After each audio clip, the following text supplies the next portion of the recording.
everything in nature has its own way of communication.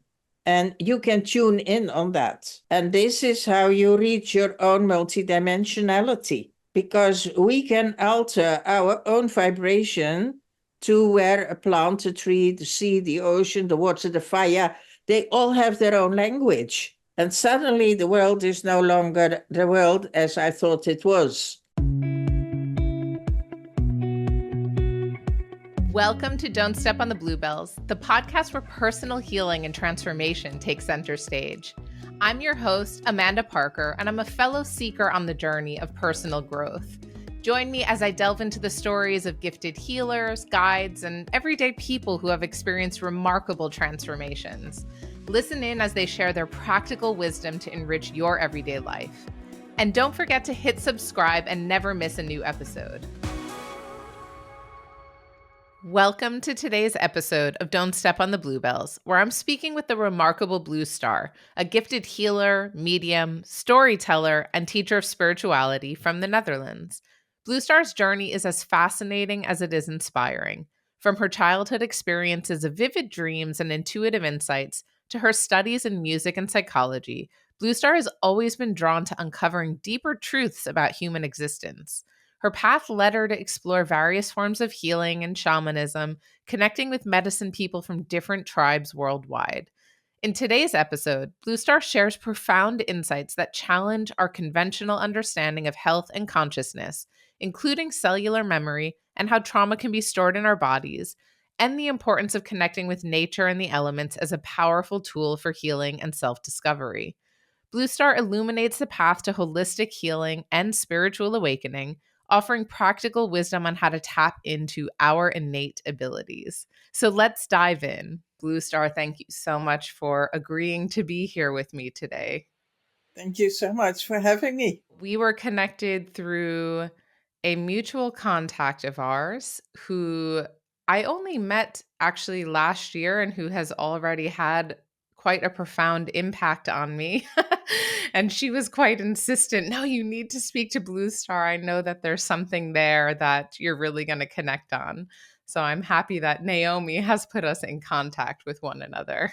Me too. So I know that you have a wealth of experience, and it was quite difficult to decide what was going to be the best conversation that we could actually have today. But in our conversations, what I realized is something that's really prevalent in the world and in your world of work at the moment is a lot of this fear that is happening throughout the world. Yes. And so today we're going to be talking a bit about what that fear is and how we can actually work with that and actually move through it. As an eternal spirit connected with eternal spirit, we have this amazing body.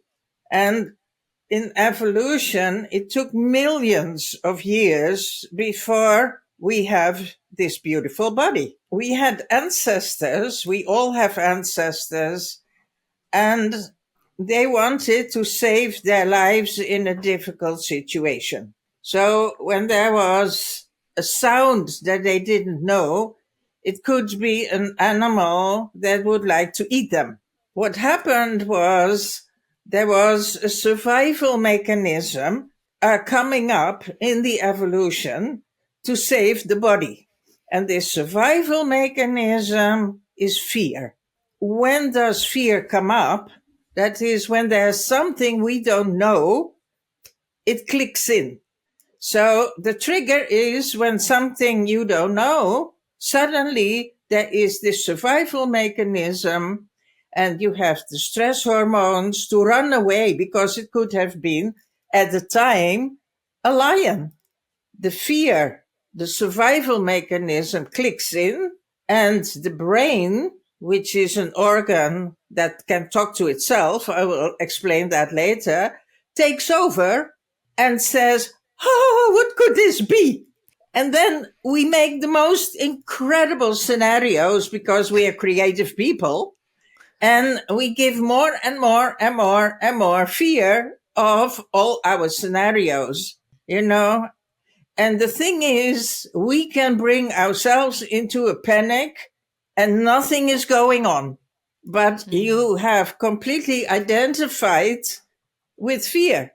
So this is how the shamans see it. When you register fear, the only thing you have to say is, oh, that is fear. And I don't have to do anything with it. There's something I don't know, and that's okay. Nobody ever explained these survival mechanisms that we have in the body that we live in, and we identify with it. And the moment you say, I am afraid, and you bring in all the scenarios, then suddenly you are not happy. I think that's going to resonate with a lot of people who are listening because we have so much access to information and news and world events and things that are happening in the world. So, in the past, we might have been afraid of the lion, which is a very justified fear. But now people are also afraid of things that may never even touch the soil where they live. But there's so much access to things to be afraid of. Yes. How exactly would you define fear in this situation? This has more to do with injustice. Mm. And you see, there is injustice, and there is in the human being this great love for the world and for others to have a good life. So I absolutely believe in the goodness of us all. Of course, fear has the other side of it, is being at peace with yourself and being at peace in your world. And if you feel that the peace is being threatened for yourself or for others, then you want to make a balance. And often you cannot. Certainly not when it is happening somewhere else in the world. So what you do then is you register the injustice and you ask yourself, is there something I can do here to make it better? And if there is nothing you can do, you just say, I send my light. There's nothing I can do. And then you let it go because your biological energy you need for yourself and for living. And of course, we have great compassion for others. And you make your wish. You do your prayer, you could say, in a way, and then you let go because it is not the idea that you start worrying about something you cannot do anything about. I love that framing that this is about the desire for others to have that good life, to genuinely want well for others. Mm. It's a beautiful reframe from what I just said, which was that this is fear based. And I think a lot, yeah, I just see it a lot in my world. And I know I have fallen to this many times as well, where you don't always know what's yours to do. So there's a lot of pressure on social media or just in modern society that you should speak up more, you should do more. There's a lot of this sort of noise out there. And what you're saying, what I'm hearing that you're saying is that actually the most powerful thing and empowering thing we can do is recognize what is ours to do, what we can actually control, and let go of the rest because otherwise we just deplete our own personal power and energy. And I do not say push it away. Mm. I say you acknowledge there is injustice. And then for yourself, you can look from, is there something I can do? That's all. Hmm. And not everybody, you could say, has the, let's say, vibration to do whatever you need to do. So there are journalists, they write about it, so we know.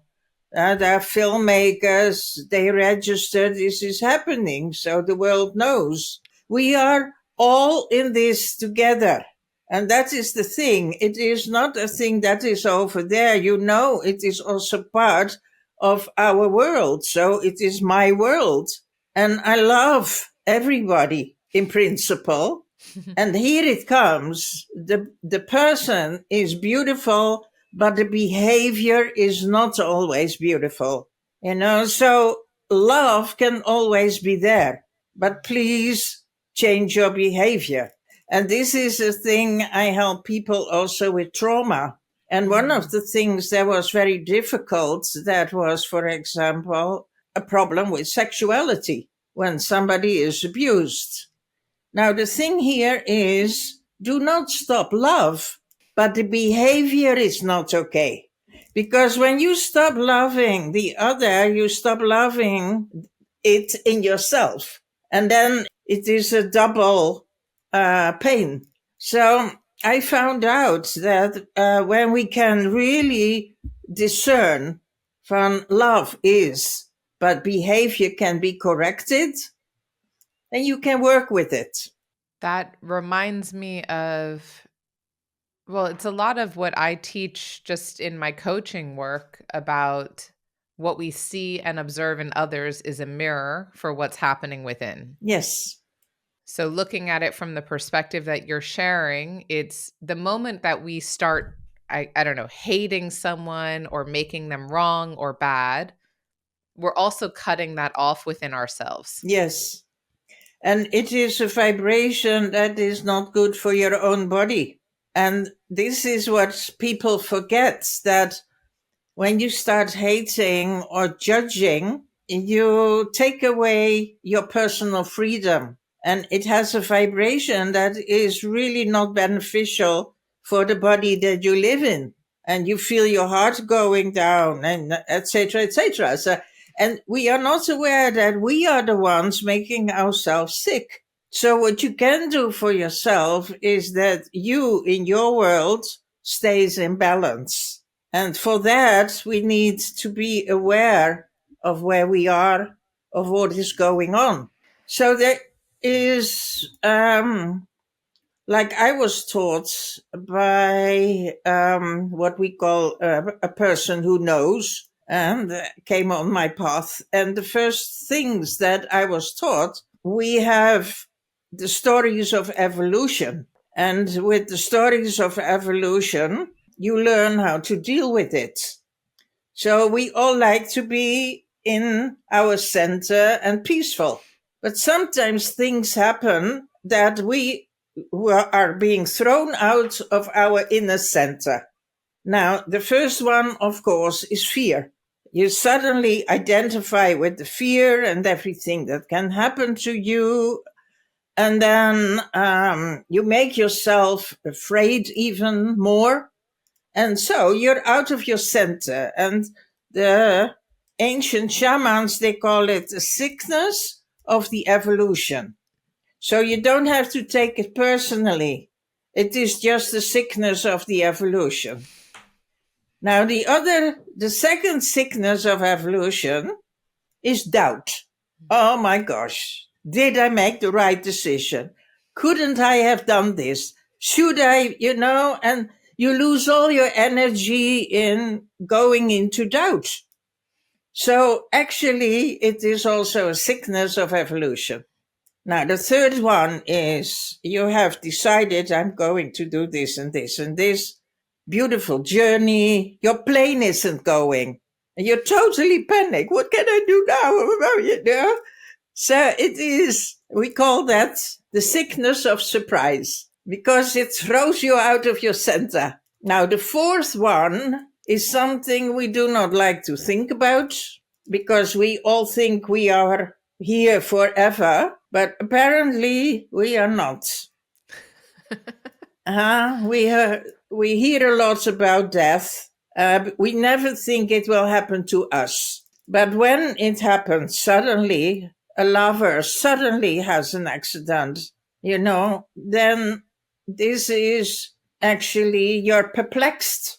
Oh my gosh, and this is also a sickness. We call it the sickness of perplexity, because you never embraced that it could happen to you.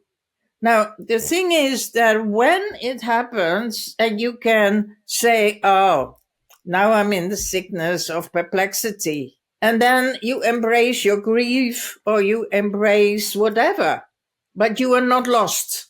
It doesn't eat you up. You still have a sense of self. And you say, yeah, I hadn't seen this one coming. And you love yourself. You're compassionate with yourself and the others because the person that goes is free from here and you need to go on. And how do you do that? And that is by embracing yourself and see where you are in time and space. And Thank you for describing those four illnesses. That gives me a lot of context as well. And for anyone who's listening in now who might be experiencing grief. So yeah, let's say that scenario has taken place where you've lost someone really close to you and you're yes. facing the so-called illness of perplexity. You mentioned that it's really in, I might get this wrong, but really in coming back home to yourself or reconnecting to yourself that you're able to move through that. What does that actually mean for someone who's experiencing grief? How do you move through this perplexity? The thing is that we can shift our attention. So if your attention is completely on the loss of somebody you loved so much, then your brain is going to fix on it. And you're going to be completely in this loss. And it can take at least 9 months then to come out of it. So there's 9 months of not living. The thing is, what we do not understand what is death actually. We are living in this beautiful body, and there is a certain time span, and we can lengthen it by taking care of it. There comes a moment that the spirit of life that is all around us and that has its own momentum, the body cannot carry that spirit of life anymore. Mm. And you yourself, you go on because we all have what the Aboriginal people say, you have yourself an eternal songline. So you were never born and you will never die. The essence of what you are is spirit. Now, the thing is that your loved one has that too, also his or her eternal spirit. But the body couldn't handle it anymore, you know? The other one, you could say, is moving on his eternal journey, and you will terribly miss him or her. And you own that because grieving is because you love so much. And that is beauty. And to say, Van, I loved him or her so much. And then at the same time knowing that person is moving on his eternal journey. And of course you grieve. That's all right. And that goes in waves. But at the same time, you know, the eternal part doesn't stop, and neither does my eternal part stop. And then you have for those who, the shamans, the mediums, that you can still have a conversation. That is not a fantasy. You can. That is something I think a lot of people are uncertain about or haven't always been exposed to. So I know in my own studies of this world, I believe in this. I know this is possible. I've had conversations myself. And I think a lot of people are, let's say, skeptical. Maybe they've never had an experience of that themselves until they do, you know? So I find that always fascinating because I speak with a lot of different people with different belief systems, and even the most, let's say, rigid or, really focused on the here and now in their very earthly world. are curious. They want to believe in the magic. They want to know there's something more. So even if maybe they don't yet know if they believe in an afterlife or have been taught that that doesn't exist, that we reincarnate or come back onto Earth or anything else, I've never met someone who is just adamantly against it or against the possibility that reconnecting with someone you love even after they've left their body is possible. Mm-hmm. Yes. So, something that you mentioned when you were speaking is that we have the ability to change our experience or change how we're feeling. I think you said through the way that we talk to ourselves or through that inner conversation that's going on. It has again to do with that we do not know in what kind of body or beautiful organic system we actually live. We learn about arithmetics and history, but we do not learn about what is this amazing body. Uh, of course, we learn about the organs and what they do, but we do not learn about what is the brain actually. If you look again in evolution, then you see that the development of the brain was bigger and bigger and got bigger, you know, even that our mouth and faces were changing so that the brain could fit, which is one of the problems of breathing, actually. It's not enough space for breathing. The mouth gets smaller. It's amazing. This brain in evolution, then, it got so big that at a certain moment there was a moment of what we call critical mass. Now, have you ever seen a bucket with water? Mm-hmm. And there's so much water that there is like the water is going like this a little bit. And then this is critical, huh? And there is one extra drop, poof, and suddenly the water flows over. Well, this happened with the brain. In that poof moment, the brain could start talking to itself. It became conscious of itself. And this is the basis of what we call the internal dialogue. And we call it I. Now, I have a very funny thing. This came actually from Krishnamurti in the past. And he says, okay, here I am. And now I'm giving a real difficult problem to my brain. And to the same brain, I say, solve it. You know what happens? You go crazy. You go in circles. You go in loops endlessly. And you go in fixation. Now, and this is the thing. We go in fixation. When there's something not solved, then we go in fixation. And we keep on, yeah, but maybe I should have, and if I do this, but it's fixation. It is the brain talking to itself. You lose a lot of energy on that. Yeah. And you still think it is you, but it is an impossible thing. And this is fixation also on the brain. So you give your life in the hands of your own brain, and the brain should be there to help you, but not taking over. And then there is this terrible, what I call a bit of a terrible thing. And that is, of course, we live in communities and we have certain rules. And suddenly you identify with the rules.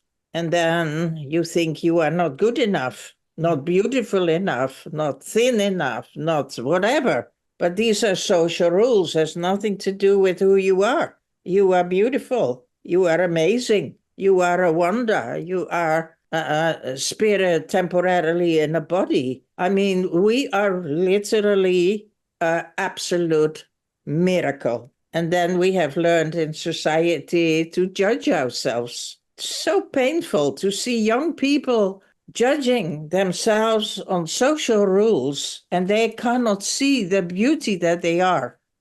Well, the brain is an amazing organ, but it should not rule you. Or it should help you. Yeah. Yeah. So if someone is coming to you and you have the sense that they're brain is working overtime, let's say. I mean, for example, a woman who I was working with in a coaching setting just yesterday Yeah. had a situation. It didn't go how she wanted. She spent a week and a half ruminating, basically, just going over and over and over.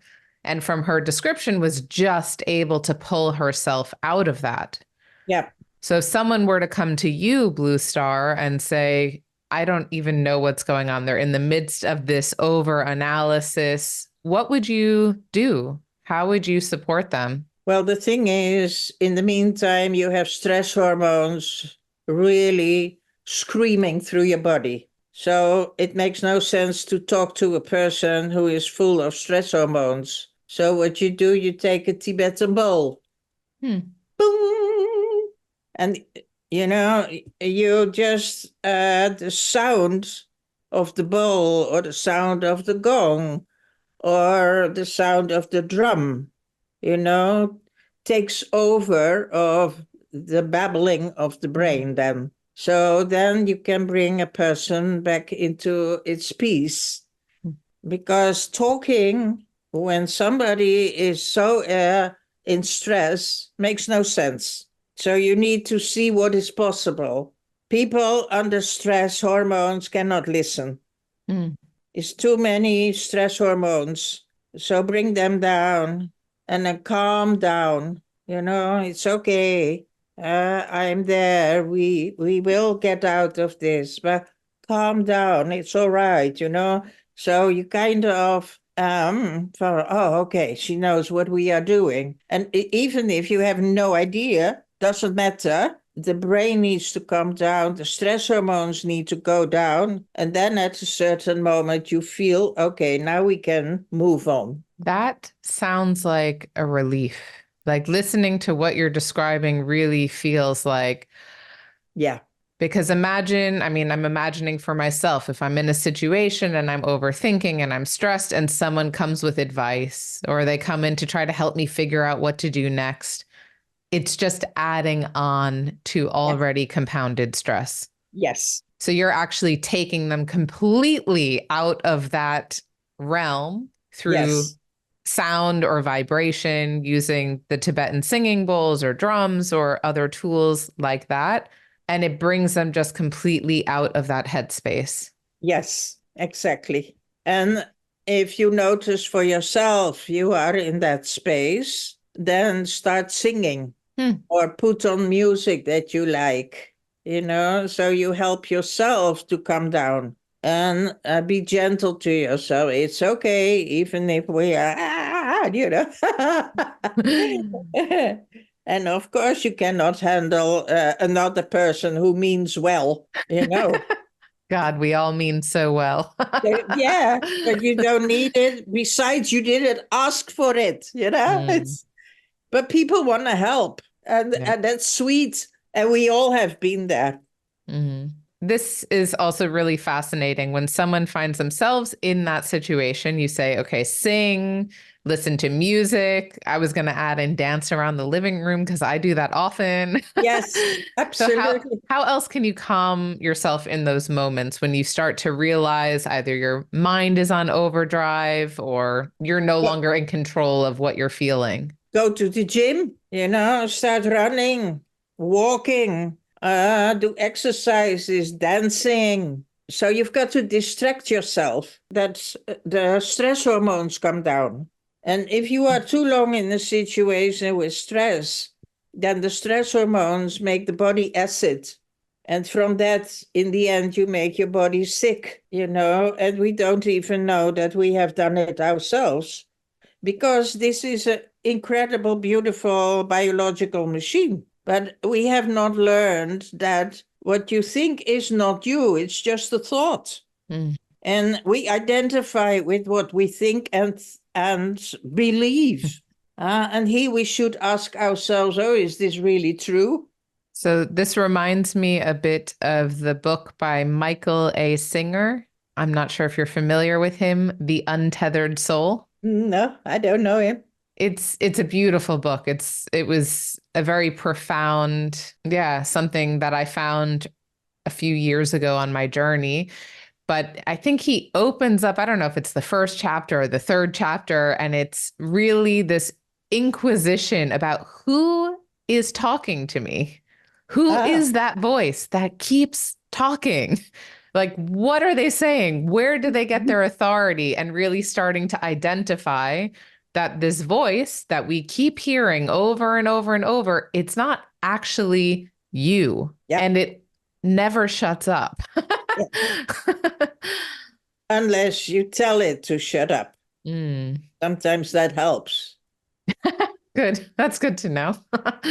The thing is that we are also receivers and senders of energy. And we receive a lot of the energy of emotions that are of people around us. So, one of the questions that if you suddenly feel a lot of sadness, then the first question is this from me? Or did I pick it up? And most of the time, I would say 95%, which is a lot, it's not yours at all. You picked it up.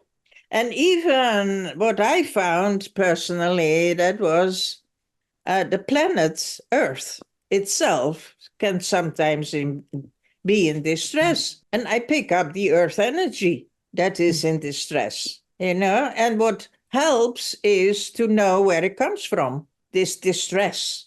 And the moment I identify, the me identifies with the distress, and I don't want it, I put myself in more stress. So it is really how can we teach ourselves and others van it's all right, don't worry. It's not even yours, Mm. to recognize what is going on. So, how could you identify? I mean, you have a lot of experience with this, but for people who don't, how do you identify when you say, is this mine?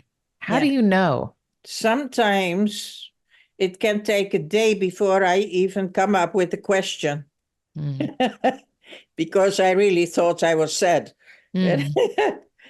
And then suddenly, oh, wait a minute, is this mine? And immediately then, then I can change it. So Okay. this thing of the question, the moment of the question, that's a big moment. It is about awareness. And this is training. Okay. So, and sometimes I even forget. Yeah. When I live a little bit outside of Amsterdam in a quiet village, and I like Amsterdam, but I forget a lot of stories happened in Amsterdam, and I can pick them up like that, and then I come back and I'm really I'm down, and then I forgot that. Oh, typically I pick up stories that are not mine. Mm. So that is training. Ask yourself, is this feeling, does it belong to me? And you kind of, nah. And then, for example, what I do, because I sometimes channel people, this is, by the way, a very funny question. What is the difference between a spirit with a body or a spirit without a body? I don't know. Well, the interesting thing is Mm. there's no difference. It's all spirit. Mm. And this is funny in a way. It's yeah. It's the mind says, what? I thought this is my reality. Mm. Yeah. But these days, more and more, everything opens up Mm. and connections are faster. We know direct knowledge, we know direct consciousness of somebody else. There is an incredible opening because all the vibrations have raised, Mm. and which I find very interesting. So Mm. we, in that sense, and you hear it say by a lot of people busy with spirituality, we live in very interesting times. Mm. So I would love to hear from you. I have a sense of who you are today, but I would love to know, how did you get to be here? What Yeah. was the journey that brought you to this work, to what you do in the world today? I'd love to know more. I was born the fifth child in a family of eight. And I was raised, my parents were Roman Catholic, and I asked always a lot of questions. Mm. And most of the time, I didn't like the answers. I was, I don't think so, And I left home when I was 18. And I already had these experiences when I was laying in the garden and looking up to the clouds. The clouds were changing form, like we all do when we are children. And then I could suddenly feel I was the cloud. And I was, whoa! And then I felt that funny feeling in my stomach. And so those were interesting things. I wanted to know, for how is this possible? And my mother didn't know this. So she said, be normal. And then I studied music and psychology. I went to the university. Um, and I did the whole thing of primal scream and gestalt therapy and becoming everything you see, because that is. So I learned about perception in that sense. And then I had a relation with a man who could very easily go out of his body. Mm. So he taught me how to be busy with lucid dreaming, but I still didn't know how does it fit together. Mm. And then in 1991, I met a medicine man, and I had dreamt him 4 years before that. And when I met him, I had, oh my God, this is the man I dreamt 4 years ago. Wow. Because, yeah, it was a vision at the time. And I was so nervous. Oh my God. No, in the end, he became my teacher. And you have a lot of, actually, I had a lot of frustration that the way I was raised didn't fit what he was telling. So Mm. in the beginning, you try to make the medicine man wrong. I've done that with many teachers. I was kind of prove it, stuff Mm. like that. And one time I could see that he was suddenly half a meter bigger. Mm. And I was, oh my God. So, then I had some funny experiences there. That one side of, it was, so he could change, you could say, the material world and his material body. Mm. So that meant that things were not so fixed as I thought they were. So slowly on, I had my own experiences. And it always was, the drumming. So you come in a different state of being.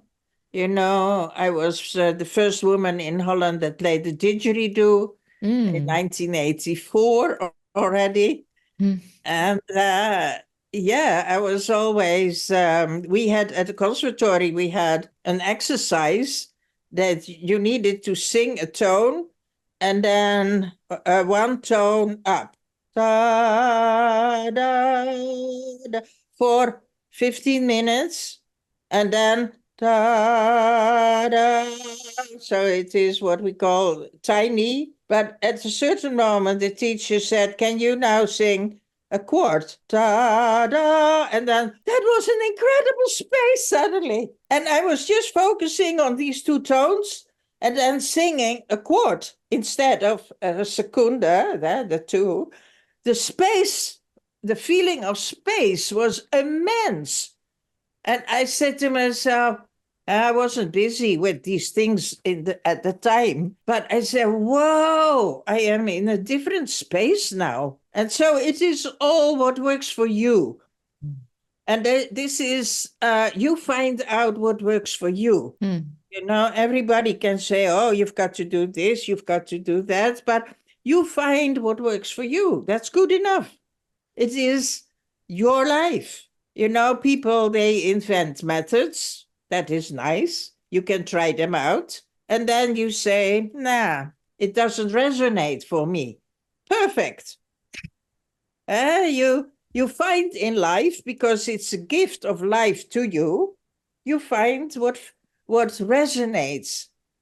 And then the simple thing is, if it really makes you happy, you're on the right track. Hmm. When you had met this medicine man who became your teacher, I mean, I'm still curious to know what then, because I know you have so much influence, like so many different influences in the work that you do. So was that a moment of meeting this person, this man, of saying, "Oh wow, I know my life is about to change"? Was that a commitment to a path of shamanism? What happened then for you? He taught me the medicine wheel. And you are the center of the world because you are the one perceiving it. So I was sitting there in my room, and I was going into the northern wind direction, and I was looking in a way into my future. And I could see what was going to happen there. And indeed, that happened later on. And I did the same in the East. And it was suddenly through the medicine wheel that I could place my life and my experiences in in a circle. And then by doing that, it somehow made sense for me, that I was the one perceiving the world around me. That was big. So every time again, and one of the more normal exercises was make no judgments. Mm. And I was, oh, I can do that. Well, it was one of the most difficult exercises I got, Mm. because apparently I made a judgment on everything. And I was not aware that I was doing that. By being aware that I made judgments all the time, I realized that I was taking away my freedom, that things could be different. And that was amazing, Mm. that by having no judgments, so I have no idea who that person is, could be anything, or I have no idea what that tree is, can be anything. And then I really started to look at a person or a tree, or what are you exactly? What Mm. can you do? And then feeling my body as resonance. Mm. And this is how I taught myself the different languages of nature, that everything in nature has its own way of communication. And you can tune in on that. And this is how you reach your own multidimensionality, because we can alter our own vibration to where a plant, a tree, the sea, the ocean, the water, the fire, they all have their own language. And suddenly the world is no longer the world as I thought it was. And then, of course, I couldn't stop. You had a Yeah. taste of it. Yeah. And then, in my teachings, for example, I have a teaching about getting to know your crystals. Mm. A lot of people, they love their stones, their crystals. But most people do not know that crystal has a spirit and you Mm. can talk to it. And then suddenly the stone is no longer a stone, it's a friend. Mm. I am surrounded by crystals, so I might need to get in touch with you to understand who is Great. sitting here with me. Yeah, that's great. Mm. And their beauty is amazing.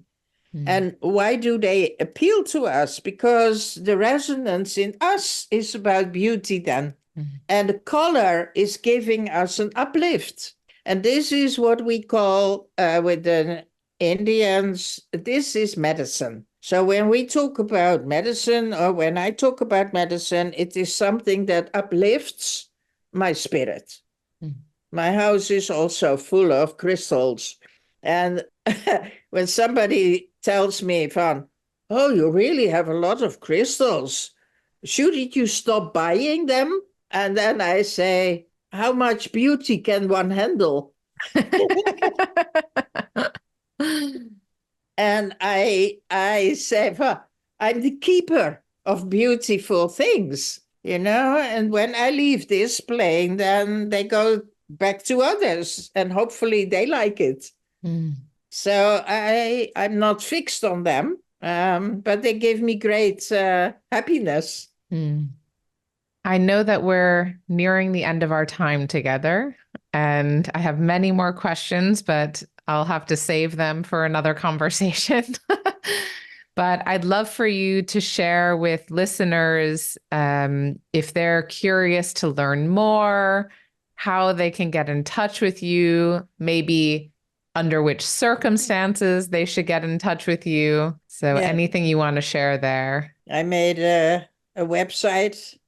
I realized it is never about me, and so now I made a website that is it's called Light Beacon, Mm. because I would like to help people to find their own light. It is not about Blue Star, I do my thing, but you find your own light, and then we walk in the world together. So if you find the website of lightbeacon.nu, and I will always answer the mail. Mm. So I drum and bring people then in a place where you can experience it yourself. So I will link to your website on the show notes. So for anyone who's curious and wants to get in touch, you'll have that link right there. Lovely. And I understand that people can come to you for like private sessions, but you also teach. So if they want to learn how to expand on their own as well, they can come to you for teaching, for Yes. learning. Yes. And there's so much. Yeah. Yeah.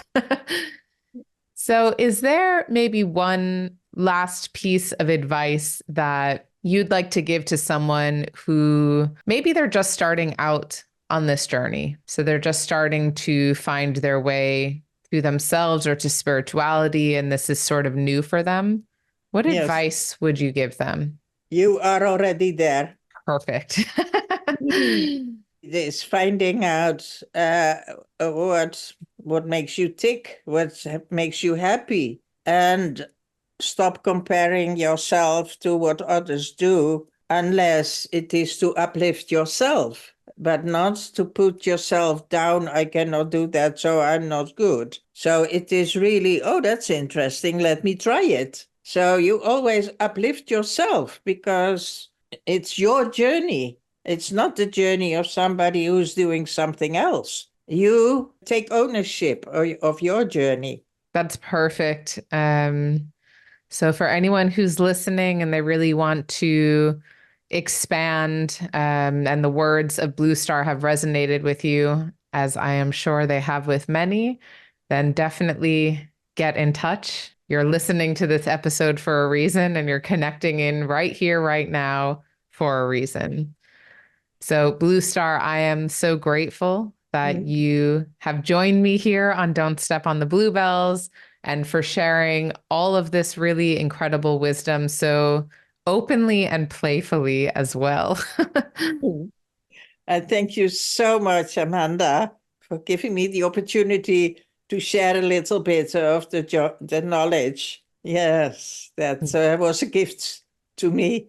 Oh, to me as well. And to everyone listening, thanks for tuning in to Don't Step on the Bluebells, and see you soon. Thanks for tuning in to today's episode of Don't Step on the Bluebells. If you enjoyed this conversation, please give the podcast a 5-star rating wherever you listen. And don't forget to hit subscribe and follow along so you never miss a new episode.